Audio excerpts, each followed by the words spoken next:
নমস্কার বন্ধুরা, আশা করি আপনারা সকলেই ভালো আছেন। বর্ষাকাল তো পড়েই গেছে। এই সময় পেটের সমস্যা অনেকেরই দেখা যায়। আবার এই রেসিপিটা আপনি গরমের দিনেও ট্রাই করতে পারেন। তাই চলে এসেছি লাউ উচ্ছে দিয়ে মটর ডালের এই দারুণ রেসিপিটা নিয়ে।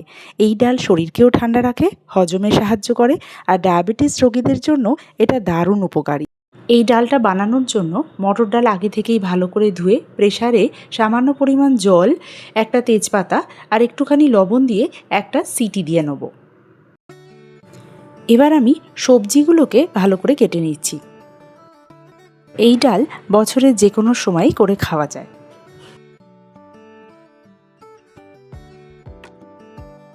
এবার গ্যাসে কড়াই বসিয়ে দিয়ে তাতে সামান্য পরিমাণ জল দিয়ে দিচ্ছি। তারপর কেটে রাখা লাউয়ের টুকরোগুলো দিয়ে দিচ্ছি। এতে সামান্য পরিমাণ নুন দিয়ে মিডিয়াম ফ্লেমে ঢাকা দিয়ে ভালো করে লাউটাকে সেদ্ধ করে নেব। আপনারা চাইলে লাউটা প্রেসারেও সেদ্ধ করে নিতে পারেন। লাউটা বেশ খানিকটা সেদ্ধ হয়ে গেলে এর মধ্যে আমি সজনে ডাঁটাগুলো দিয়ে দিচ্ছি। সজনে ডাঁটা আর লাউটা আর একটুখানি ভালো করে সেদ্ধ করার জন্য আমি ঢাকা দিয়ে 5 থেকে 10 মিনিট সেদ্ধ করে নিচ্ছি। লাউ আর ডাঁটাটা সেদ্ধ হয়ে গেলে এর মধ্যে আমি সেদ্ধ করে রাখা মটর ডালটা দিয়ে দিলাম। সামান্য পরিমাণ নুন আর হলুদ দিয়ে ভালো করে ডালটাকে ফুটিয়ে নিচ্ছি।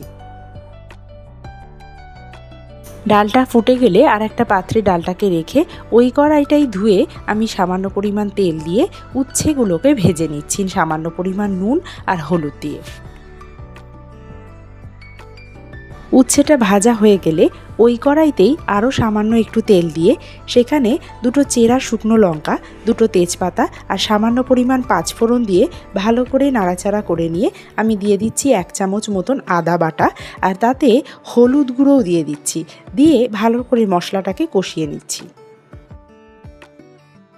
এরপর মশলাটাকে কষিয়ে নিয়ে আদার গন্ধটা চলে গেলে তার মধ্যে আমি সেদ্ধ করা ডালটা দিয়ে দিচ্ছি। আর দিয়ে দিচ্ছি ভেজে রাখা উচ্ছেগুলো। এরপর 3টে চেরা কাঁচা লঙ্কা, সামান্য পরিমাণ চিনি দিয়ে আবারও মিডিয়াম ফ্লেমে ডালটাকে ভালো করে ফুটিয়ে নিচ্ছি। ডালটা ভালো মতন ফুটে গেলে এরপরে এটা নামিয়ে আমি ওপর থেকে একটু ধনেপাতা কুচি ছড়িয়ে দিলাম। তৈরি হয়ে গেছে সবজি দিয়ে মটর ডাল। ভিডিওটা যদি ভালো লাগে তাহলে অবশ্যই আমাদের চ্যানেলটি সাবস্ক্রাইব করবেন।